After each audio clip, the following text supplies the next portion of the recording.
শেষ ট্রেনের যাত্রী পর্ব 4। চলো শুরু করা যাক আজকের গল্প। শেষবার ঘড়ির দিকে তাকালাম, সময় যেন থমকে গেছে। হঠাৎ দূরে আবার লাউডস্পিকারে সেই যান্ত্রিক শব্দ শোনা গেল, কর কর। ঘোষণা ভেসে এলো, পরবর্তী ট্রেন রাত 2:30।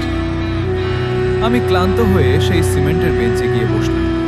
আমি জানি একটু পরেই একটি ট্রেন আসবে এবং নতুন কোনো যাত্রী এসে আমার সামনে দাঁড়াবে। চক্রটি আবার শুরু হবে। আমি বুঝতে পারলাম আমি এখন সময় আর স্থানের এক অভিশপ্ত জালে আটকে পড়েছি। এই প্ল্যাটফর্মটাই এখন আমার জগৎ। কত যুগ বা কত মুহূর্ত এখানে কেটেছে তার কোনো হিসাব আমার কাছে নেই।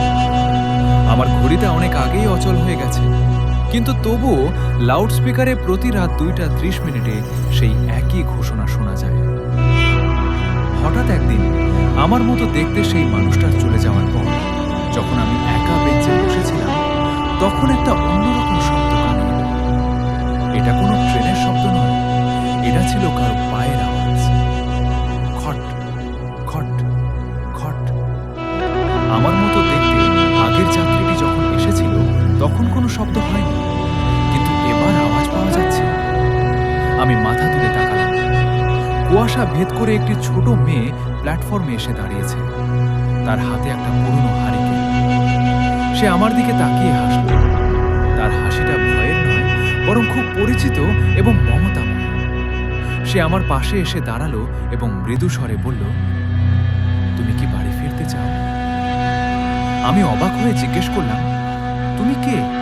আর তুমি কি এই ট্রেন থেকে মুক্তি পেয়েছ? মেয়েটি কোনো উত্তর না দিয়ে আমার হাত ধরল। তার হাতের স্পর্শে আমি এক অদ্ভুত উষ্ণতা অনুভব করলাম। সে বলল, এই স্টেশনটি তাদের জন্য যারা নিজের অতীতকে আঁকড়ে ধরে পড়ে থাকে। তুমি তোমার জীবনের সেই বিশেষ ভুলটি ভুলে যাওয়ার চেষ্টা করছিলে, তাই ট্রেনটি তোমাকে এখানে টেনে এনেছে।